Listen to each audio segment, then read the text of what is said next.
क्या झारखंड के मुख्यमंत्री जाएंगे जेल? अब वहां भी होगा बड़ा खेल। इतिहास में पहली बार ऐसा होगा जब सीएम रहते हुए कोई जेल जाएगा। लालू यादव का चारा घोटाला भूल जाओ, हेमंत सोरेन से जुड़ा नया कांड सुन लो। जब झारखंड के मुख्यमंत्री के बेहद करीबी पर ईडी का हंटर चला तो पूरे झारखंड से लेकर दिल्ली तक कोहराम मच गया और मोदी के दुश्मन ऐसे दुबक्कर बैठ गए जैसे ये छापे मोदी ने ही पड़वाए। अरे भाई, घोटाला हुआ है कि नहीं इसकी जांच तो होगी ना। अब चाहे कोई सीएम साहब का दुलारा ही क्यों ना हो, ईडी को इससे क्या लेना देना, उसे तो बस अपना काम करना है। ठीक वैसे जैसे चारा घोटाले में सीबीआई ने लालू यादव को पाताल से खींच कर निकाला था और उन्हें जेल पहुंचाया था, आज वैसा ही कुछ झारखंड में भी हो रहा है। भले इसकी जद में मुख्यमंत्री हेमंत सोरेन ना आए हों, लेकिन उनके करीबी के यहाँ बड़े बड़े नोटों के ऐसे बंडल मिले हैं जिसे देखकर सभी की आंखें फटी की फटी रह जाए।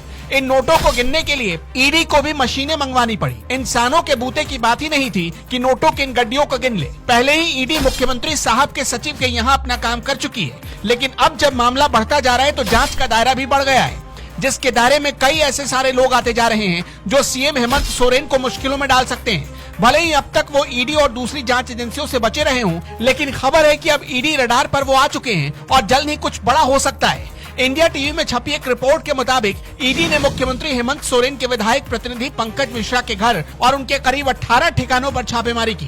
पंकज मिश्रा के साथ साथ उनके करीबी कहे जाने वाले राजू, पत्रू सिंह और ट्विंकल भगत के ठिकानों पर भी छापेमारी हुई। इस रेड के लिए सीआरपीएफ के जवानों को साथ लेकर ईडी ने छापेमारी की। खबरों के मुताबिक रेड में ईडी के हाथ कई अहम सबूत लगे हैं। जिस के यहाँ छापेमारी की गई वो सभी पत्थर कारोबार से जुड़े बताए गए हैं। छापेमारी के दौरान ईडी ने लगभग 3 करोड़ रुपए कैश भी बरामद किए, जिसे गिनने के लिए मशीन मंगवानी पड़ी। वहीं पंकज मिश्रा के घर से जमीन के कई कागजात बरामद किए गए। ये छापेमारी टेंडर घोटाले की जांच से जुड़ी हुई बताई गई है। लेकिन ये पहला मौका नहीं है जब ईडी ने मुख्यमंत्री हेमंत सोरेन के करीबियों पर हाथ डाला हो। इससे पहले खान और उद्योग सचिव आईएएस अधिकारी पूजा सिंघल को मनरेगा घोटाले में गिरफ्तार किया जा चुका है। उनसे पूछताछ के दौरान ईडी को कई चौंकाने वाली बातें पता लगी हैं। ईडी के मुताबिक पूजा सिंघल के ठिकानों पर छापेमारी के दौरान उन्हें जो डॉक्यूमेंट्स मिले वो हैरान करने वाले हैं और अगर वो सामने आए तो हड़कंप मचना तय है। पूजा सिंघल 2000 बैच की झारखंड कैडर के आईएएस अधिकारी हैं। ईडी ने इस बार जिस मामले में छापेमारी की वो 2020 में हुए बरहड़वा टोल प्लाजा टेंडर विवाद से जुड़ा हुआ है। इसमें पंकज मिश्रा और अन्य को आरोपी बनाया गया था। इसी केस को टेकओवर करते हुए ईडी ने जून 2022 में पंकज मिश्रा के खिलाफ मनी लॉन्ड्रिंग का केस दर्ज किया था।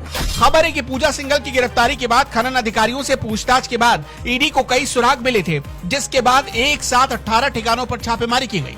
खबरों की माने तो आने वाले दिनों में जांच की आंच झारखंड के मुख्यमंत्री पर भी पड़ सकती है और अगर ऐसा हुआ तो लालू यादव की तरह हेमंत सोरेन को भी जेल जाना पड़ सकता है।